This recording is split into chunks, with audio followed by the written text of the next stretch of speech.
Hey Gearheads, and welcome to GT Garage Talk, a discussion about all things automotive. I am your host, Cory, and on this episode, my goodness, first of all, I'm jealous, entirely jealous of the scenery, the location, the experience. I'm jealous of the vehicle they got to drive, but I have got husband and wife duo Andy and Mercedes Lilienthal on with me this week to talk about doing 5,000 miles in a time, speed, distance rally through Canada and through Alaska in a winter rally. And I don't know what rock you may or may not have been living under, but winter in Alaska and Canada, typically kind of treacherous. The vehicle they chose to do this in is a brand new vehicle from a brand new automotive company, INEOS, in their Grenadier. This is a European made vehicle. It is a British company with a German engine, Italian axles, built in France. And I did get to check one out. Go check out our YouTube channel. I spent a little time with one at the Dallas Auto Show, the North Texas Auto Expo, as it's known formally. Again, INEOS Grenadier was named after the pub in which they drew on the napkin to figure up this vehicle. You will also know that Andy and Mercedes have been on this podcast before when they did the summer version of this rally 2 years ago in a Subaru Outback Wilderness. This is actually their third time running the rally. The first time was in 2020, in their personal Mitsubishi, and that too was a winter rally. So I do believe they're hooked at this point, but I don't want to give too much away from the episode, from what we get to talk about. We'll go ahead and bring on Andy and Mercedes. All right, Andy, Mercedes, so great to have y'all back. Very excited to talk about some off-roading, but in the meantime, how have y'all been? Been doing good. Been doing good. Thank you for having us. Thawing out. Yes, I am sure we will get into all of that. Y'all aren't exactly in thaw-out weather as I am, as I'm looking at the weather today here in East Texas. It's going to get up to 82. Y'all will be down here shortly. We'll really help y'all thaw out. Yeah, that's good. Yeah. I could use some warm weather. Exactly. Yes. We've got plenty of that to go around down here. But we've talked to y'all before. Last time we talked to both of y'all together, we were talking about the Alcan rally in the winter in a Subaru. This time we're talking about your second Alcan rally in the winter, third overall, but in an entirely new vehicle in the INEOS Grenadier. And I've got a little firsthand experience with it, but let's just dive into all of it. We'll do a quick summary of what exactly the Alcan rally is for those who maybe this is their first time hearing about the Alcan. Yeah, so the Alcan 5000 is a 5,000 mile time, speed, distance competition. Starts in Kirkland, Washington, right outside of Seattle, and then goes north through Canada and finishes eventually in Anchorage, Alaska. The route changes every year, so it's not exactly the same. So for instance, in 2020, which was the first winter Alcan we did, which we did in our own JDM Mitsubishi Pajero, that one went all the way up to Tuktoyaktuk on the Arctic Ocean in February. So we saw minus 43 degrees. It was very cold. 2022 was a summer edition. Right. We did that with Subaru of America. And then again, 2024 winter edition, and we partnered with INEOS. So I think that it starts out generally like you have it's not continual time, speed, distance rally. You'll have a time, speed, distance rally, say in the morning. You might have one in the afternoon, and those last about an hour or so. And so it's all under the speed limit. You're following a road book with average speeds and directions, and you have to cross through checkpoints at a certain time. The idea is to cross through it exactly at the car zero time, which is the prescribed time. Now, they don't give you that time. So that's where all this math and equations come in and whatnot. And so you do that for an hour, and then you have what they call a transit to the next location. That might be the next TSD rally. It might be the hotel for the evening. Okay. sometimes those transits are 400 miles. Sometimes they're over 650 miles. When you do this all for 5,000 miles in 10 days. Yeah. So you're averaging 500 miles a day. Yeah. Well, in Texas, we just call that, going across. Pretty much. It's a short trip, we just gotta run to here, run to there. I do that to go to baseball games down in Houston, round trip. Right. But yeah, so definitely something to get used to. And you're in entirely different terrain than what I would be going to a baseball game in Houston and back. Very much so. A little colder. Yeah, just a little bit.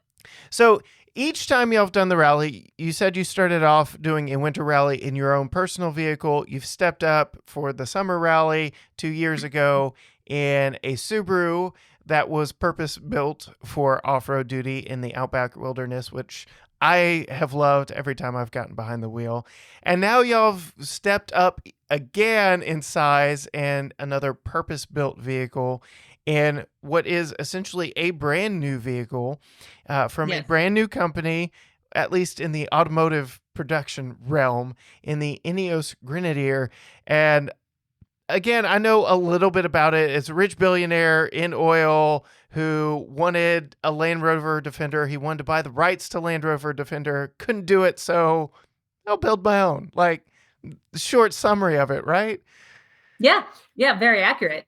It's a very, as you said, it's very purpose built. I mean, their slogan is built on purpose. It's a body on frame SUV, solid front axles, coil springs. It's a truck. It is not a crossover. It's got a 2-speed transfer case. It's got front, mid, and rear lockers.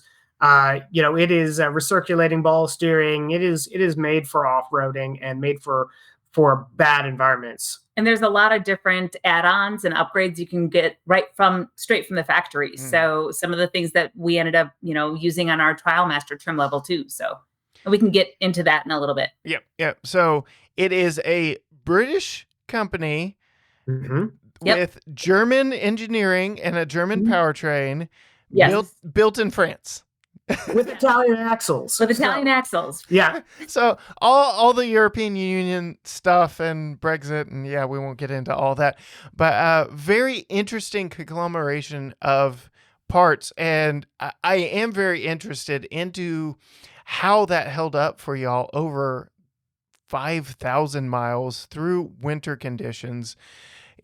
Typically, even like brands with known heritage of reliability like Toyota are stumbling out of the gates every time they issue a new engine or new powertrain. Tundra kind of stumbled a little bit with the hybrid engine.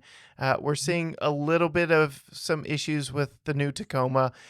First model year stuff is going to creep up no matter who you are, but how on earth did you talk into 5,000 miles in a brand new vehicle? Like, was this a conversation between you and corporate, or how did this come to be? So that's a great question, actually. And Texas was involved with it. Okay.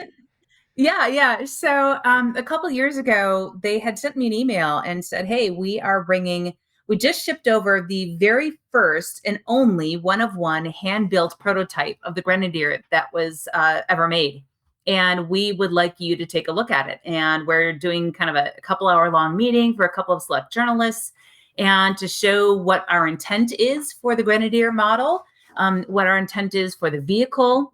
And that was when the EVP just started working of the Americas, Executive Vice President of the Americas. And at that time, I knew very little, if hardly anything, about the company. I thought, well, okay, let me just check it out. I did some research and I thought, well, I can work on the plane. I can check it out. I can work on the plane on the way home. So it's 2 days, let me just see what this burgeoning company is all about. And it was really interesting. It literally was a carcass of a shell. It had a steering wheel. It had some sort of a seat and it had wires and a roll cage. That was it. And they wouldn't really open the door, although I had to stay later and I was able to see in. It had a roll cage? It had a roll cage. And I think it had a roll cage, if I remember correctly. But anyways, it ran enough to be able to drive itself up onto a trailer and unload itself. And that was it. But that was their intent. And I thought, well, that's really interesting. So during that conversation or during the presentation, Greg, the EVP, had said, we are doing 1 million miles of testing. This is our intent. This is what we're doing. We're going to be testing it in places like Death Valley, in the Scandinavian Arctic in the winter, Morocco, all these different really crazy places for the terrain, for the temperatures, for the humidity, for everything. And then during that presentation, he mentioned the Alcan 5000 rally. And I thought, well, that's odd. That's you over there. Yes. Like, bing, bing. I think he's pointing at me. He wasn't pointing at me, but I just was like, wait a second. So ever since then, I thought, okay, he did his homework on me. He knows who we are enough to approach me and say, hey, check this vehicle out. And since then, we kind of developed a relationship. I was very fortunate to fly to France some months later and off-road their prototypes in Hambach, and actually tour the factory in Hambach, France. That's where the vehicles are made. It's actually in an old smart car factory. So they use part of that factory. And then let's see, it was last year in January, then I flew over to Scotland and actually drove the Euro spec production vehicles. And that was both diesel and petrol both times. So it's been an interesting evolution, but it was Andy's first time this time to drive them. So Andy was the driver for the Alcan 5000 rally this year, as he was the previous 2 iterations, and I've been the navigator. So it was really cool to see how he would think of the vehicle, because I've been through the earlier iterations. I've never driven a US spec version, but then he gets to test the final product here, what lands in North America. So how early ahead of the rally did y'all actually get the vehicle? I know from being friends with y'all on social media that y'all were excited to take delivery, and I was excited along with you, but how long did y'all have it? And then we can kind of talk into what modifications y'all did, because essentially y'all were in a bone stock.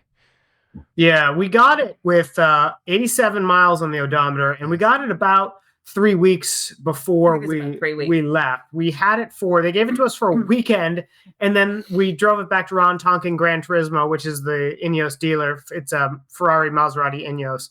And in Wilsonville, Oregon. Yeah, and then they made some modifications. The modifications were minor, so that included a lot of cold weather things. So they swapped out the factory wiper fluid with a home-brewed, high alcohol content version that isn't going to freeze at 32 degrees. It was good down to 60 below zero. So they also swapped out the coolant for a 60-40 mix instead of a 50-50 mix. So previously, it would have been good down to around 30-something below zero. With the 60-40 coolant mix, it was good down to 63, I believe, 63 below zero. And when we actually rallied this year, we got to temps that were close to negative 40 plus. Right. So, and that was standing temperature. Yeah, so we knew we didn't needed include colder. Yeah, didn't include the windshield. Windshield. So, and then they put on a couple of oil pan heaters, just a 120 volt oil pan heaters. Then there were a few factory additions. We had a Rhino rack, Pioneer platform put on. That is INEOS's partner for roof rack systems. We reached out to Rhino Rack and then also got their double jerry can holder. So we carried 10 gallons of extra fuel with us, as well as their antenna holders. So we had some rugged radios for communications, and we mounted their antennas on those Rhino Rack aerial mounts. And then we had a Rhino Rack's Max Trax holder, just in case we needed traction boards. We carried 4 boards with us. Boards. We had some Factor 55 recovery gear. And so they also put on the red winch on the front, which we did not need, thankfully. They had their factory rock sliders, the factory ladder, and then the factory light bar, which we also didn't get a chance to use, but it wouldn't have been really useful anyway, just because those high up light bars are fine if it's not snowing or dusty or something like that. But every time we would have needed it, we would have had to have. It was snowing, so it looked like the Millennium Falcon kind of thing. So. We weren't sure. So the Grenadier has smaller auxiliary lights in the grille. Mm-hmm. And we didn't know enough at that time that it only works in off-road mode. and it only works up to a certain speed. And I think it's 30 or 35 miles per hour. So for us, we asked for any additional factory optional lighting that they had, and the light bar was the only thing that they did have. Right. We didn't realize that roof mounted lighting and some auxiliary lighting is not able to be used in certain parts of Canada. So we ended up not running it, but not also realizing that auxiliary lights don't work normally. You have to be in off-road mode, but you have to be going slowly. So thankfully the vehicle has really good headlights. right. So I was just going to say, we didn't really, previous years, we'd always had big Light Force LED lamps on the front that were fantastic. And so this year was just factory lighting. And the lights did pretty good to show wildlife and Right. things. I mean, we did rally in the dark and in dusk. Yeah, and the other thing we did that was a real big important thing was we swapped out the BF Goodrich KO2 all-terrains for Michelin X-Ice snow tires. So we went with a dedicated full-on winter snow tire just for optimal cold weather traction. The KO2s, which we run on a number of our personal four-wheel drives here, great tire. They have they are 3-peak mountain snowflake rated, but we really wanted the best winter traction possible. Yeah, and they delivered. Yeah. Tires are so under talked about when it comes to on-road performance, off-road performance, everything. I know so many people that are like, just get the cheapest ones. I'm like, no, that is the only contact between you and the surface of the world. Like, Thank you. Do your research. And I currently have a Honda Passport Trail Sport in the driveway that was swapped out from the Ridgeline Trail Sport we had the week prior. And my only real complaint in the soft roading that we did in that was the tires. Even though it's the first iteration of Honda's all-terrain tires, the tires just did not hold up to East Texas dirt and mud. So tires are of utmost importance, and making sure you've got something that'll work in the winter for y'all. I can see why, yes, even though KO2 is a stellar tire, get something that works for those given conditions. Yeah, exactly. Yeah, if you're traveling 5,000 miles over 10 days, and especially if you're in a competition, mind you, it's a competition on public roads at or below public speeds. It's not like a stage rally where you're sliding sideways going as fast as possible, which a lot of people confuse time, speed, distance, and stage rally with. But we want to make sure we have the best traction no matter what the terrain is. And a lot of the roads, when you get that far north, they groove them, which even adds more traction. We did have some ice racing on Great Slave Lake outside of Yellowknife, and those tires really did a great job. And it was funny because the ice racing, which was held at minus 19 degrees. I was outside photographing everybody until my cameras froze, by the way. And they plowed a track, but there were still some really deep grooves and ruts and whatnot. So the vehicles that got 1, 2, and 3 were all 4-wheel drive with lots of ground clearance. I actually took 3rd place in the ice racing, and a lot of that it can be attributed to the tires and then having a good amount of ground clearance. Nice. So I have spent un poquito bit of time with an INEOS. It was stationary on a showroom floor or a convention hall floor. And I know just from getting in it and poking around, yes, it's a British vehicle or a European vehicle. It is a little old school in its approach. There are lots of switch gear and really fun tactile feel in there.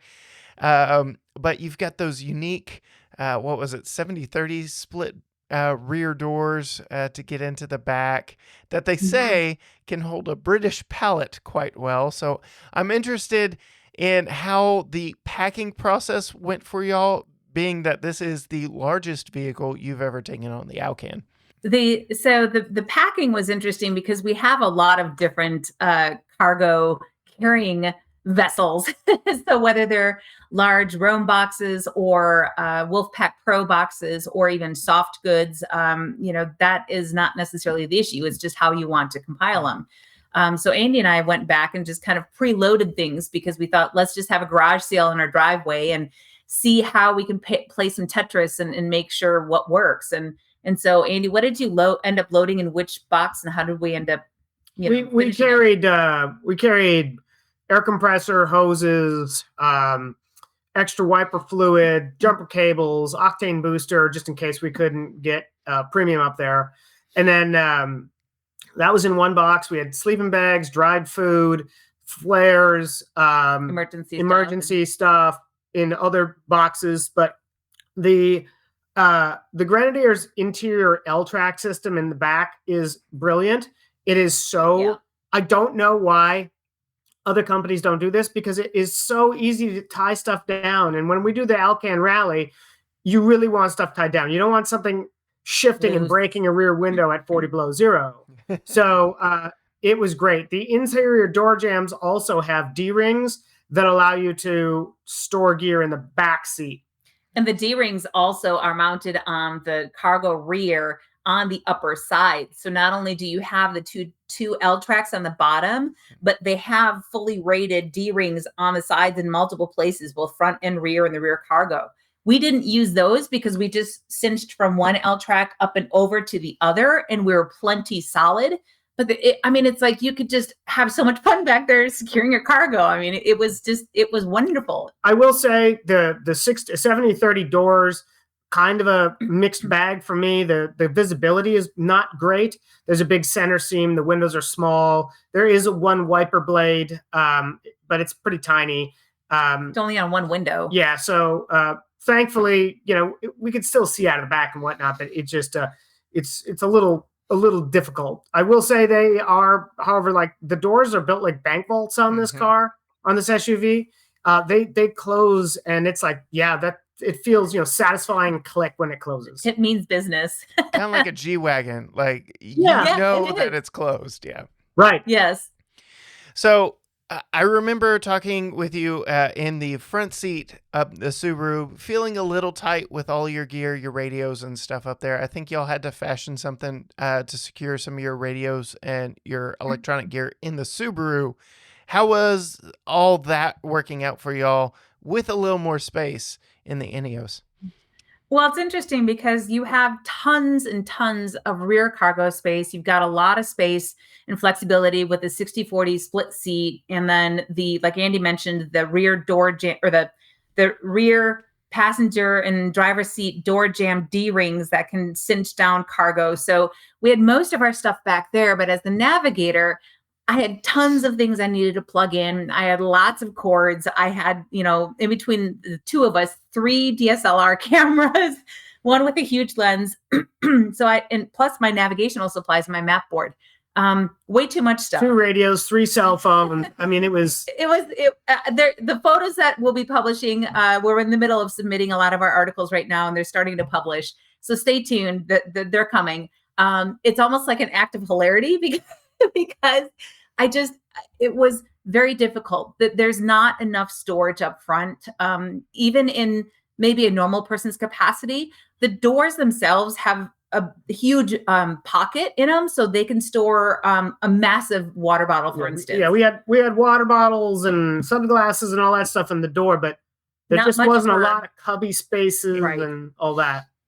And as far as plugging in, they do have a cigarette lighter. I think they have one USB-A and one USB-C up front. There is a 120 volt in the center console on the back. Right. But just for what we needed, I had an inverter that I brought that plugged into the cigarette lighter in the actual center console, the little flip lid storage area between the seats. And that ran and powered everything. One thing that I didn't realize, and people that might want to be buying the Grenadier, there is, like, a lot of the cars now have like a little twist dial in the bottom of the center stack, for navigating the infotainment. Yeah.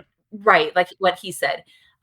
What I didn't realize is, since we had so much stuff, the corner of the inverter was kind of half laying over it. And when we had our odometer and our different screens up, for whatever reason, it kept on resetting at random times. And I'm like, oh my God, this thing's got a mind of its own. It was driving me crazy the first few days. We thought that there was a computer. we thought there was a problem with the infotainment system where it would randomly reset our odometer, which was a real problem when you're on a time speed distance rally and you're having to use your factory odometer in our class. Right. And so we kept going, well, what the heck? And so we ended up downloading GPS odometer apps and using those, and it kept resetting. And then I noticed it's because we have so much stuff out here that it keeps resetting the odometer using that button, because you can bring up the odometer in the center stack display as opposed to just a little tiny corner of the center stack. So, because we thought, hey, it's really nice to have the odometers right here. Well, what was going on is when you push down on that big silver button, that's enter. So if that little pad happens to be over the reset button and you're bouncing down a really bad pothole road and you keep slapping it and all of a sudden it just goes boop because your inverter inadvertently hits that enter button, it sucks. But that's our user error. But the first couple of days is a little frustrating because, I mean, I thought the car had a mind of its own and yeah. So living with it, again, it reminded you that it was a purpose-built off-roader and not necessarily a comfort cruiser for the highways. Kind of difficult, over 5,000 miles in 10 days, but it sounds like y'all made it work well enough. Yeah, and you know what? It was actually surprisingly comfortable. Recaro, it has Recaro seats. They do have a heated. They do have a heated option. Ours were not, but they were out there. Yeah, so they were a very comfortable seat for a solid axle vehicle. It actually rides really well. And when we were on some really bad sections of road, potholes, cracks, that frost heaves, it really did well. I mean, I've driven solid axle vehicles at over long distance at highway speeds before. And, sometimes the chassis can get upset because, it's a truck. And the Grenadier was actually surprisingly good. And for me, being a navigator, my head is down more times than not, looking up. And so I never got really sick. I never needed Dramamine, which is really good for me. So it was super comfortable, and we both don't have great backs, and those Recaro seats, man, I'm telling you, even though it doesn't have a lot of storage space, again, for up front, for a normal person, because we're kind of abnormal, for a normal person, really, it's a great interior as far as just what you need. Things are there. The buttons are all there. The switch gear is wide enough. Yeah, they're large and they're wide enough so that if you have big, heavy gloves like we were wearing when it was negative 37 below zero, you could easily use them and not have to take your gloves off and futz with things, which is hugely important. Yeah, I remember just, I'm a Texas boy. I grew up in the Houston area. I was born down the street from NASA. Sitting in the driver's seat, I felt like I was in the space shuttle.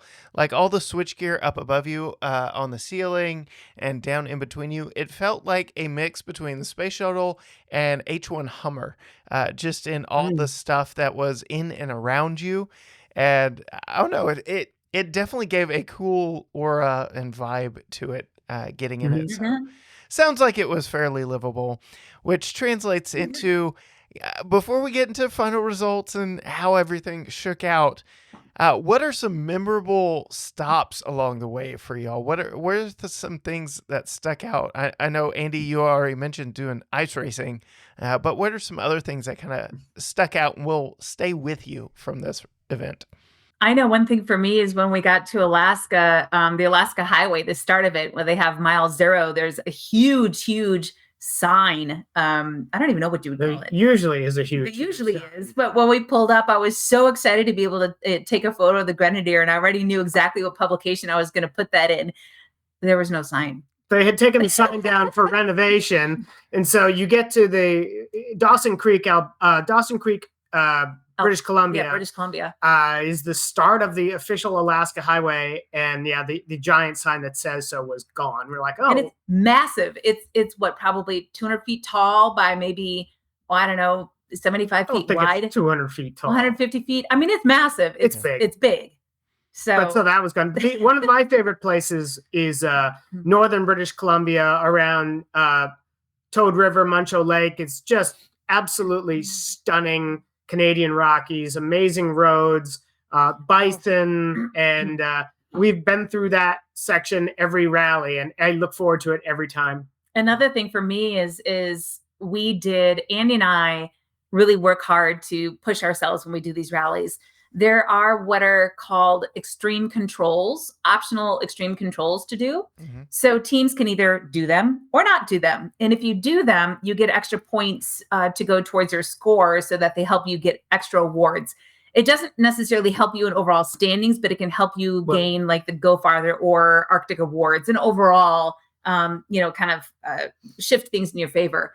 One of the things was on the rally's day off on day 8, you go to Fairbanks and you can either lounge and have fun and drink, day drink in the Chena Hot Springs, or you could drive from Fairbanks all the way up, halfway up to the Arctic Ocean above the Arctic Circle to Coldfoot, grab fuel, turn around and come back. But you do get to see the Arctic Circle. Right, which we saw the sign before and things like that. But in 2020, everything was just flat gray, solid. You couldn't see anything. And we had a crystal clear view the whole way up this time. It was sunny. You saw the big mounds. What do they call those? Pingos. Pingos. But this is the Dalton Highway, for anybody who is curious. It's the Dalton Highway. It's a haul road to bring stuff from basically Fairbanks all the way up to Prudhoe Bay. And when we did this in 2020, it was the most difficult driving I've ever done. It was just hair raising because there were all these semi trucks and the road conditions were bad and we didn't have much power. Turns and steep drop offs. This year we saw there was one semi truck and on the way up there, but there were some massively huge loads that were going up there, 24-foot wide loads. It's almost it is the width of the road pretty much. And this was something we hadn't had happen. Was we were driving and we see some guy coming towards us holding a stop sign out the window of his Tacoma, and he goes and like stops on the ice, screeches to a halt, and like with the stop sign, we're like, "Oh crap!" And so we roll down the window. He's like, "We need you to stop because there's we actually had this happen twice. One was a 22-foot convoy loads." And then one was a 24-foot, and I'm like, what? Like you can't process how big that is. Pull off and hop onto the shoulder, which was about 2 feet tall. Yeah, and so we got as far into the snow as we could without getting stuck, and this just massive structure, like substructure, on this enormous thing goes by us, and you're just like, where did this even come from? Like apparently, sometimes they come from Fairbanks, sometimes they come all the way from Anchorage and the ports and stuff like that. And if anybody who has never been up through Alaska, everything up there, I mean, I know Texas is big and everything's bigger in Texas, but I think Alaska gives Texas a run for its money in terms of everything is bigger because it is massive. Yeah.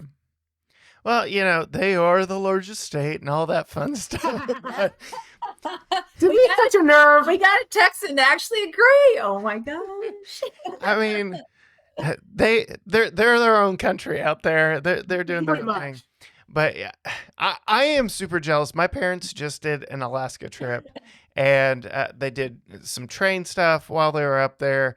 And y'all live in a part of the country that is high on my bucket list as it is. And then to get to set off from there and just go through all of that beautiful country, I am super jealous of it all. And on top of that, for you, it's why I brought my wife into what I do for Garage Talk, getting to do it as a husband and wife duo and getting to make these memories together and experiences together.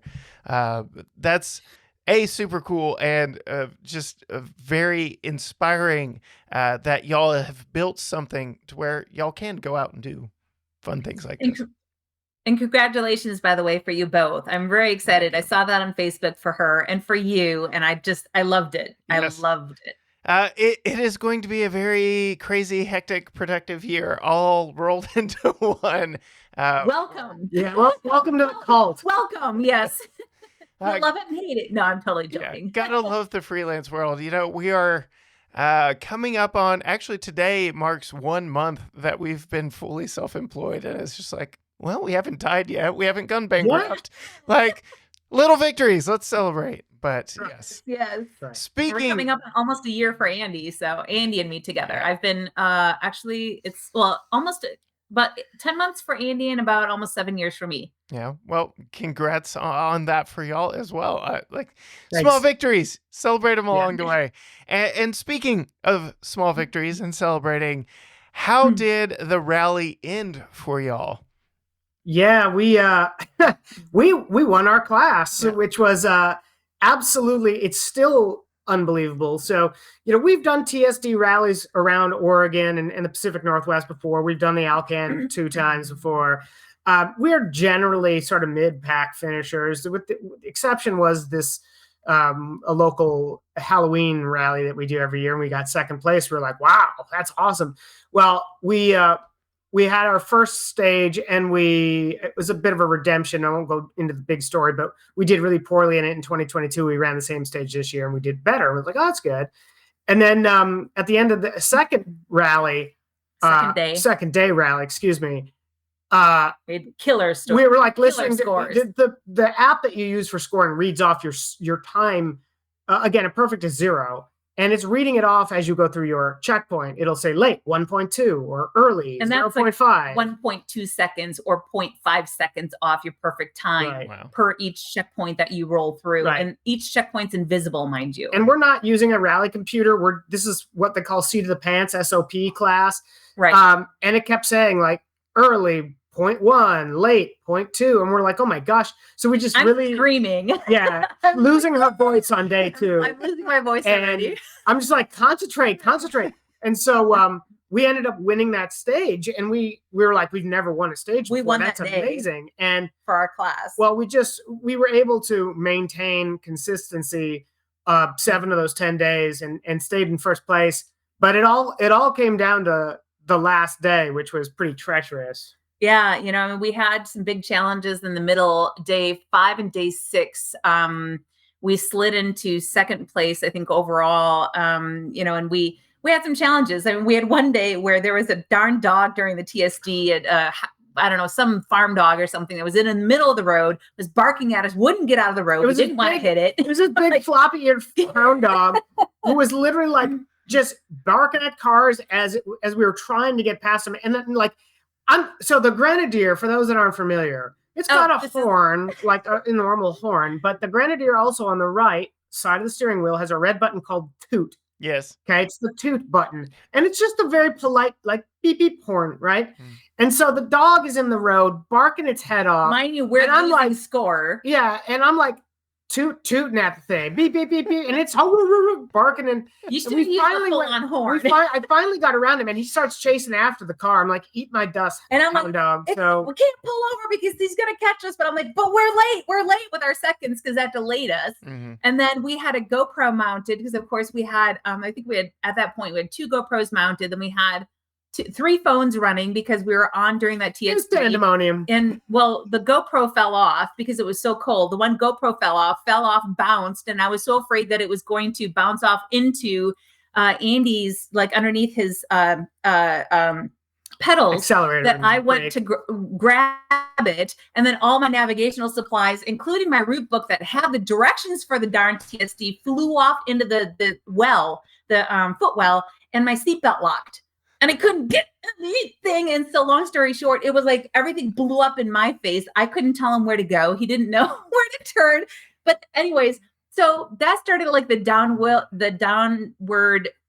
craziness with day 5 and 6. But yeah, like Andy said, we were able to kind of pull our bootstraps up and refocus. And day 7, I think that was when maybe day 7 we won another stage. We won 2 stages. So basically, we're not used to being up in the upper ranks.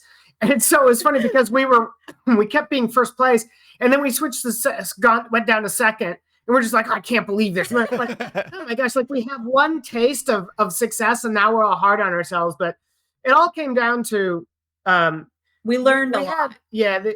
One of the craziest things was we had got to Fairbanks, and we were going to go to Valdez, Alaska, which is on the coast. Mm-hmm. And I had never heard of this Thompson Pass. Thompson Pass is this pass you need to go to get to Valdez. There's only one way in, one way out of Valdez. And it's Richardson Highway, right? Richardson Highway. And there was, we were at the restaurant in Fairbanks, and a woman sitting behind us just said, hey, what are you guys up to? What is this that you guys are doing? We kind of explained the rally, and she was a dispatcher. And for like all the long haul truckers. So like the dispatcher. And had been doing this for like 30 years. Turns out she's worked with the Ice Road trucker guys. Mm-hmm. And she said, if you guys are trying to get to Valdez tomorrow, you're going to have a problem. because of Thompson Pass. Well, Thompson Pass is the snowiest place in all of Alaska, getting over 500 inches of snow a year. It holds the record for Alaska at 62 inches of snow in one day.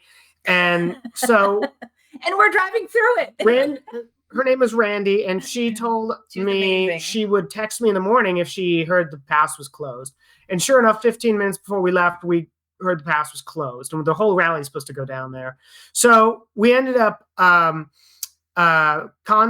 meeting at this truck stop in Glen Allen, Alaska, population 366. And not like Andy's counting. The rally master basically said, look, they are allegedly opening the pass, which is closed, for 3 hours today. And so we can drive down there and wait and hopefully get through. Or if you don't want to do the last 2 time speed distance rallies, you don't care about the points, you can go to Anchorage, the last stop. You're going to pay for it yourself, and you're going to have to find accommodations. I thought it was at that time that the Anchorage one, or the last TSD was still running. So right. So there was a chance they may throw out the last TSD, which was in Palmer, Alaska. But anyway, we and our second place team both decided to go to Valdez, and going over Thompson Pass was the worst whiteout I've ever been in. You couldn't see 15 feet in front of you. It was unbelievable. 25-foot tall snowdrifts in the road. There was tractors. This is like a rolling 2-story generator with a giant snowblower on the front of it, trying to clear the roads. The pilot car, when they finally opened it up, the pilot car was a massive snowplow. If that tells you anything, we should back up saying that we had to follow a pilot car over the pass. Over the pass, and the pass was, or the pilot car was a snowplow. One side going in, so going southbound, was complete huge sheet of thick ice. The other side of the pass was a lot less icy, but it was nuts. We're both from the Midwest, so we're used to somewhat those kinds of conditions. Not that bad. But not that crazy. So anyway, long story long, they scrapped the second TSD, and we had the last TSD rally would be in Valdez. So it was for all the marbles. Right. And first and second place, we were what? 10.3 seconds apart. 10.3 seconds apart over 5,000 miles is what, and they were our buddy car and our friends. Yeah, and so we ended up winning. We didn't know it because we didn't do all that great, and it turns out John and Shane, who were second place, they took a wrong turn and they ended up behind us, but they sort of tricked us because we got to the gas station and they're like, "How'd you do?" We're like, "I think we got 14 seconds or whatever it was." And I'm like, "What did you guys get?" And they're like, "Oh, we got 10 seconds." I'm like, "Oh man, good job." Good job. They're like, "Just kidding. We got 30 seconds. You won." We're like, "Oh my God." So it was incredible though. The crazy thing is we got stuck in rally traffic and a local vehicle, and we needed to go 52 miles an hour back on the highway. And that there was maybe 3 or 4 final directions on that time speed distance rally. Last rally of the whole 5,000 mile thing in Valdez, and we needed to go 52 miles an hour. We turn, and all of a sudden these people are doing like 48. And I'm screaming at Andy going, "We got to pass them." And Andy's like, "There's no place to pass." And one of them was a rallier, so we couldn't, you have to be careful. All of a sudden, whiteout, complete whiteout. And she's like, "Go faster." I'm like, "We are going to die today. I don't care how screaming in the car." And then we ended up getting, I think, 13 seconds off that one checkpoint. I'm like, and Andy's I'm like, "We're done. We're done. There's no way. We're done. I'm like, "Shut up." I'm like, "We still have a couple left. We still have a few left." And so, but then we got done with the rally, and I'm like, "You know what? Hey, it's done. We can leave our hearts back in our chest," because we were just like up, down. But we felt so defeated because we thought we lost it. We knew that we were going to come into second place. We were hoping. But anyways, there was a media car with some photographers that was just up the road, and we passed them, and they're jumping up and down with their hands up and and I'm like looking around. Do they know something we don't? I'm like, "Where's the other car?" I'm like, "What? Huh? Is this for us?" Well, they had already posted the scores on the app, we didn't know that. Yeah. So they were honking their horns and cheering for us. So that was a nice feeling. And we had no idea because we thought we lost. Bittersweet. Let's just, that's fun. That was fun. So it was a roller coaster ride. I have to ask, what were they in? Oh, sorry, Jeep Wrangler, Jeep Wrangler JLU. Yes, they were Team 17, Shane Bowman. It was his vehicle. It was fully customized. And then John Williams was the navigator. Both great people. Also from the Pacific Northwest. Yeah, both in Washington. Yeah.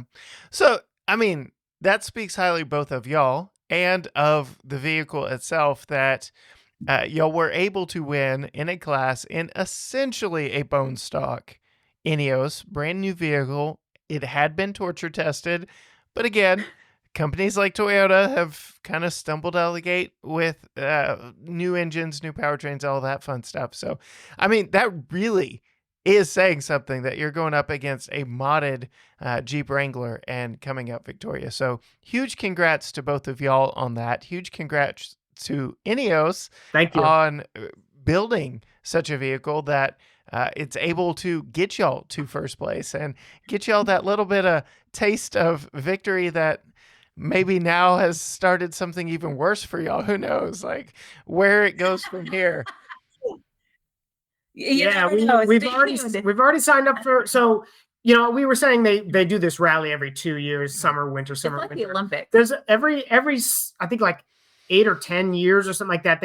The way the calendar falls, it makes a really big gap in time between a summer or a winter and a summer. So they fill it in with 2 back-to-back summers. So there's actually a 2025 summer Alcan rally and then a 2026 summer Alcan rally, and then it'll be back to the usual rotation. So we've already signed up to do the 2025 summer rally. We're not sure if what kind of vehicle we'll be in yet or not, but you know, we got bit hard the first time we did this rally. It just gets into your blood.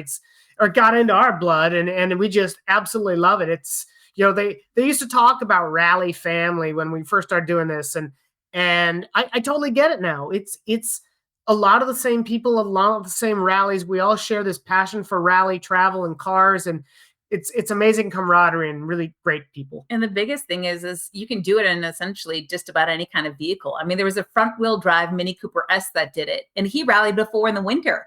Wow. You know, I mean, you know, and a lot of times with any type of TSD rally, aside from the Alcan 5000 rally being an extreme endurance rally case of this overall type of, you know, TSD type of stuff, you can take any kind of car, really. I mean, most of them are on-road rallies. Some of them are off-road with some gravel. Some of them are extreme total off-road, like Rebel rallies, just off-road, mainly in the desert. And I do that too as a driver.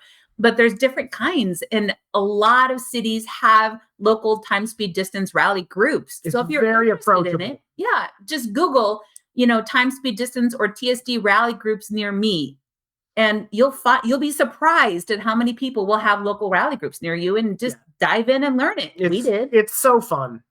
I'm contemplating doing that. Yeah. Yay!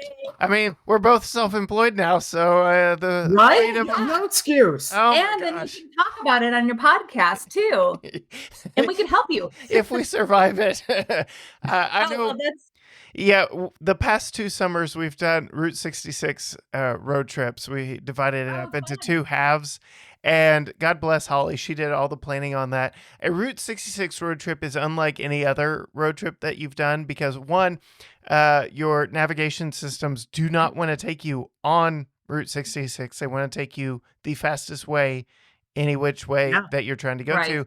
And typical road trips are about the destination, not the travel, and that is not Route 66. It's the travel, not necessarily the destination.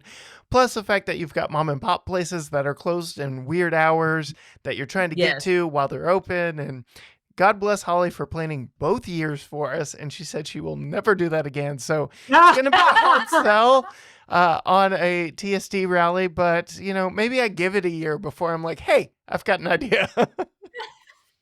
Well, be forewarned, there are many people that say do not ever, ever compete with your spouse because there is potential barking orders back and forth or whatever, but it's not directed at you. I mean, he'll get me stuck. Chances are I'll get him lost. Chances are. And every beginning of rally, no matter if it's a half-day rally or a 10-day long rally, we'll have like a silly pinky swear where we will lock our pinkies or, you know, on a big trip.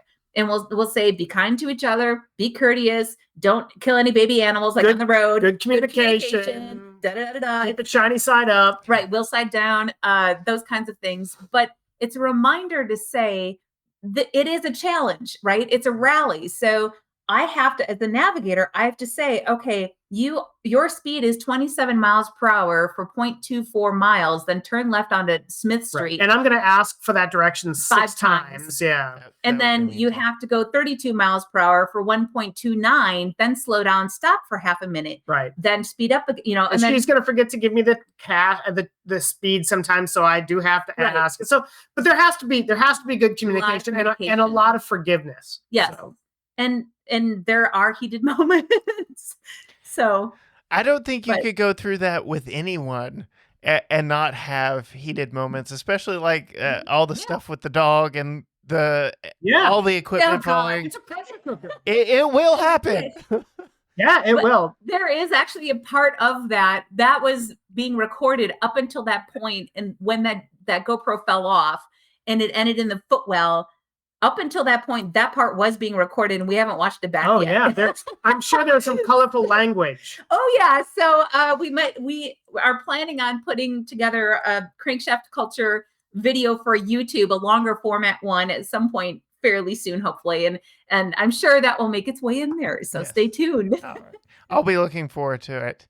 Well, on that note, I've been watching the time. I want to be respectful of your time. Is there any other notes from this event that you want our listeners to know about? The only thing for me is if people wanted to see day-by-day action, our automotive entity, aside from all the different publications we write for as being freelance journalists, is Crankshaft Culture. So, Andy, where can they find us at? So we're at crankshaftculture.com. Of course, we've got YouTube, Instagram, Facebook, that kind of stuff. So Twitter, sort of. And I'm sorry, X. And whatever it is these days. So, but yeah, we post a lot of content on there with regards to Alcan and just what we're doing. So feel free to check us out there. Yeah, like and subscribe. And as far as YouTube is concerned, we just uploaded 11 reels. They're about a minute and a half long of every day long happening. And they're really fun to watch because you can literally do a crash course of what happened in our lives each day of the Alcan. Well, that is awesome. Again, for those of you listening, crankshaftculture.com is like the hub to find all that they do between the two of them. They do write freelance. They have a bunch of stuff out there. But huge thanks to both of y'all for making time coming on as y'all are thawing out from -40 without wind chill. Like I'm shivering. I've got goosebumps just thinking about how cold that is. This Texas boy does not compute. So thanks again for coming on. And I'm just looking forward to getting this episode out to the masses to hear. Well, thanks for having us. Appreciate it. Thank you. So there you have it. You can see exactly why I am so jealous of their experience, what they got to do, where they got to experience this brand new vehicle.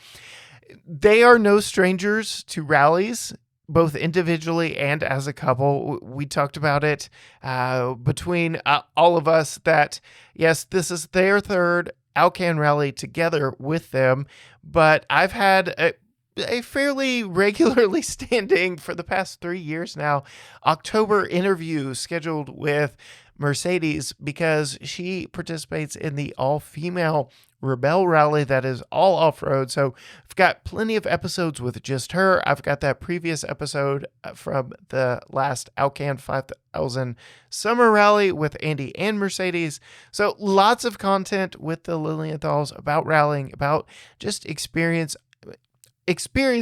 off-road vehicles and getting to learn along the way. So huge thanks to both of them. I'm super jealous of them. Again, if you want to hear more from them, go check them out at crankshaftculture.com. You'll find links to all they do. You can find links to all we do at gtgaragetalk.com. We're on all the social medias, all the usual places. But from me here at the GT Garage Talk Studios, until next time, gearheads, bye.